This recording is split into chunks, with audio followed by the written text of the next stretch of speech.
বিসমিল্লাহির রহমানির রহিম। কোরআনের কারণে হজরত জায়েদ রাদিয়াল্লাহু আনহু এর অগ্রগণ্য হওয়া। হিজরতের সময় হজরত জায়েদ ইবনে সাবিত রাদিয়াল্লাহু আনহু এর বয়স 11 বছর ছিল।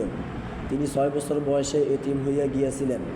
বদরের যুদ্ধে স্বেচ্ছায় নিজেকে পেশ করেন, কিন্তু অনুমতি মিলে নাই। পুনরায় উহুদের যুদ্ধে বাহির হইলেন, কিন্তু ফিরাইয়া দেওয়া হইল।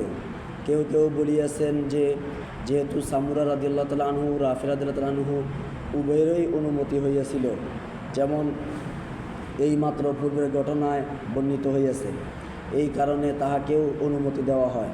ইহার পর হইতে প্রত্যেক যুদ্ধেই শরিক হইতে থাকেন। তাবুকের যুদ্ধে বনু মালেকের ঝান্ডা হজরত উমারা রাদিয়াল্লাহু আনহু এর হাতে ছিল। হুজুর সাল্লাল্লাহু আলাইহি সাল্লাম হজরত উমারা রাদিয়াল্লাহু আনহু হইতে লইয়া হজরত জায়েদ রাদিয়াল্লাহু আনহুকে দিয়ে দিলেন। উমারা রাদিয়াল্লাহু আনহু চিন্তিত হইলেন, সম্ভবত আমার দ্বারা কোনো ত্রুটি হইয়া গিয়াছে অথবা কোনো অসন্তুষ্টির কারণ ঘটিয়াছে। তিনি আরজ করিলেন, ইয়া রাসূলুল্লাহ, আমার ব্যাপারে আপনার কাছে কোনো অভিযোগ আসিয়াছে কি? হুজুর সাল্লাল্লাহু আলাইহি সাল্লাম ইরশাদ ফরমাইলেন, না, ব্যাপার ইহা নহে, বরং জায়েদ তোমার চেয়ে কোরআন শরীফ বেশি পড়িয়াছে। কোরআন তাহাকে চান্ডা বহন অগ্রগণ্য করিয়া দিয়েছে।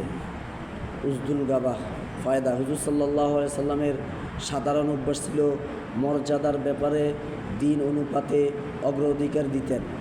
এখানে যদিও যুদ্ধের ব্যাপার ছিল, জান্ডা বহনে কোরআন শিক্ষায় বেশি হওয়ার কোনো দখল ছিল না। এতদা সত্ত্বেও হুজুর সাল্লাল্লাহু আলাইহি সাল্লাম কোরআন অধিক জানার কারণে অগ্রাধিকার দিয়েছেন। অধিকাংশ ক্ষেত্রে হুজুর সাল্লাল্লাহু আলাইহি সাল্লাম এই বিষয়ের প্রতি লক্ষ্য রাখিতেন। এমনকি কোনো কারণে যদি একাধিক লোককে একই কবরে দাফন করিতে হইত, তবে যাহার কোরআন অধিক জানা থাকিত তাহাকে অগ্রাধিকার দিতেন, যেমন উহুদের যুদ্ধে করিয়াছেন। আল্লাহ তাআলা আমাদেরকে হাদিস অনুযায়ী আমল করার তৌফিক দান করুন। আমিন।